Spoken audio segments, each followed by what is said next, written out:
Welcome to all the Spanish-speaking students joining us. I am so excited to be your guide for today's explainer. We're diving right into something incredibly practical, building up your English vocabulary. But hey, we're not just going to stare at boring lists. We're doing a fast-paced, highly visual study guide. It's all about pairing clear definitions with pictures to help your brain instantly lock in these new words. So get ready, listen closely to my pronunciation, and really soak in these visuals. To keep things moving, we split this up into 4 modules: sports and athletics, outdoor hobbies, health and first aid, and shopping and clothes. Let's get right to it. Module 1, Sports and Athletics. Athlete. Athletics. Look at the pure determination on the faces of these runners. Try to really picture that forward momentum as you say it with me in your head. Athlete. Athletics. So, what exactly makes someone an athlete? Well, an athlete is a person who is proficient in sports and other forms of physical exercise. They aren't just playing around on the weekend. That word proficient means they're highly skilled. Let's really lock that definition into your memory. Next up, we've got 2 essential pieces of sports gear: a racket and trainers. Take a really close look at the details here. A racket is basically a bat with a round or oval frame, usually strung with tight nylon. Think tennis or badminton. And trainers? Those are soft sports shoes used for exercise, just like those bright yellow running shoes we just saw. So we've got racket and trainers. Moving right along to Module 2, Outdoor Hobbies. Campsite. Look at that glowing green tent lit up under the night sky. That visual absolutely captures the vibe of a campsite, doesn't it? Let's define it. A campsite is a place used for camping, especially one equipped for holidaymakers. Whenever you think about sleeping under the stars, I want you to bring that word campsite right to the front of your mind. Now, let's contrast a couple of water activities: canoeing and rafting. Canoeing looks pretty calm, right? Peaceful. Rafting, on the other hand, is a whole different ballgame. It usually involves intense whitewater splashing up against a big inflatable boat. And you know, the type of boat you're in completely dictates the English word you need to use. Canoeing literally means paddling a light, narrow boat, usually with a single-bladed paddle.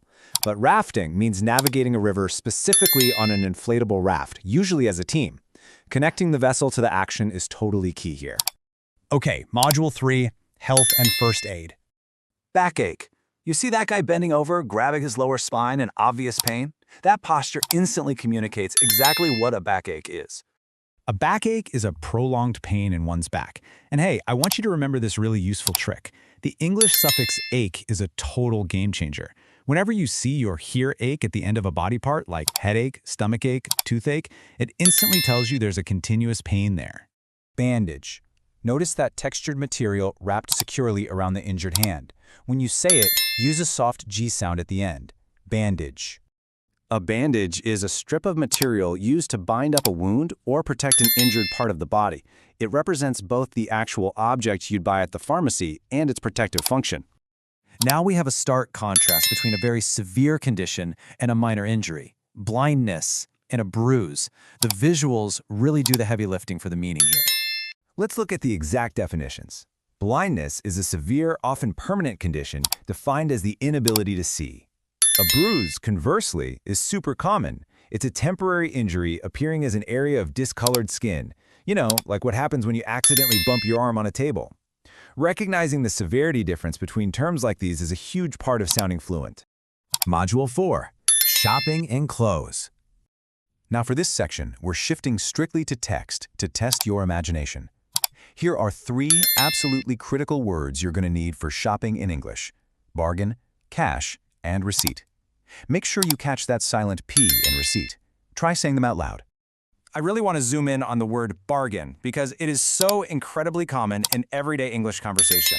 A bargain is a thing bought or offered for sale more cheaply than is usual or expected.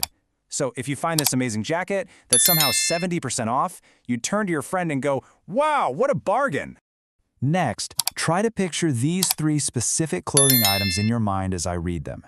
Sneakers, tracksuit, blouse. Can you see them? Let's define tracksuit in detail. A tracksuit is a loose, warm set of clothes consisting of a sweatshirt and trousers worn when exercising.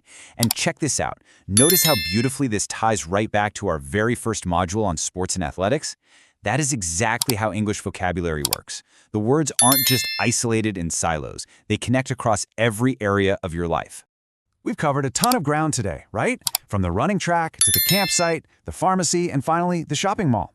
I want to leave you with a quick challenge. Which new English word from this explainer are you going to use today? Pick just one word we talked about, write it down, say it out loud, and try to naturally slip it into a sentence before the day is over. That's how you actually lock this stuff into your long-term memory. Keep practicing, keep visualizing those definitions, and I'll see you in the next one. Welcome.